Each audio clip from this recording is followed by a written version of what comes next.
Hi everyone, welcome to the Arcade Cooking Show. So आज चाहिँ तपाईहरु समक्ष मैले यो पोर्क चप्स चाहिँ कसरी ग्रिल गर्ने भन्ने विषयमा छोटो भिडियो लिएर आएको छु। र सबैभन्दा पहिला तपाईहरुले पोर्क चप्स ल्याउने र त्यसलाई चाहिँ राम्ररी म्यारिनेट गर्ने, जसमा कागतीको रस, त्यसैगरी लसुन र अदुवाको पेस्ट बनाएर त्यसलाई मजालेसँग म्यारिनेट गर्ने, जसमा चाहिँ थपमा सोया सस र त्यसैगरी थोरै मात्रामा रेड वाइन लगाएर तपाईहरुले मजाले मिक्स गर्ने र नुन आफ्नो स्वादअनुसार तपाईले थप्न सक्नुहुन्छ। कसैले बढी खानुहुन्छ, कसैले कम खानुहुन्छ। र त्यसलाई चाहिँ म्यारिनेट राम्ररी गरिसकेपछि त्यसलाई तपाईले चाहिँ आधी घण्टादेखि 1 घण्टासम्म छोपेर राख्ने। र छोपेर राखिसक्नु भएपछि जब त्यो राम्ररी म्यारिनेट हुन्छ र मसलाहरु सबैतिर चाहिँ तपाईको लाग्छ र त्यसलाई लिएर तपाईले एयर फ्राई अथवा ग्रिल, तपाईको ओभन छ भने ओभनमा पनि राख्न सक्नुहुन्छ, अथवा मेरो चाहिँ यो एयर फ्राई छ र एयर फ्राईमा मैले यसलाई अहिले हालेको छु।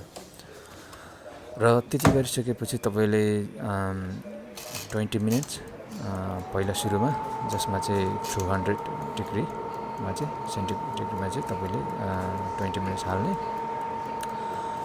त्यसपछि जब त्यसमा अलराम लाग्छ, अलराम लागेपछि फेरि त्यसलाई चाहिँ तपाईले अर्को 10 मिनेट 170 देखि 180 डिग्रीमा 10 मिनेट लगाएर छोडिदिने।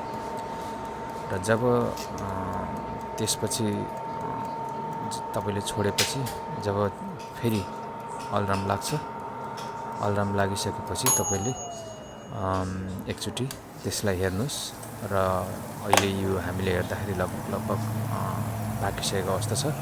तर पनि कसैले चाहिँ अब क्रिस्पी चाहिँ मन पराउनुहुन्छ र क्रिस्पी यदि खान चाहनुहुन्छ भने त्यसलाई अझै घटाएर 150 to 40 डिग्रीमा घटाएर तपाईले फेरि अर्को 5 मिनेट राख्न सक्नुहुन्छ। र अब हाम्रो यो तयारी भइसकेको छ र मैले यसलाई निकालिसकेको छु र केही मैले चपिङ गर्दैछु यसलाई। र यसलाई सिँगै पनि लिन सकिन्छ, तर अब अलिक सजिलोको लागि यसलाई चपिङ गर्दाखेरि राम्रो हुन्छ।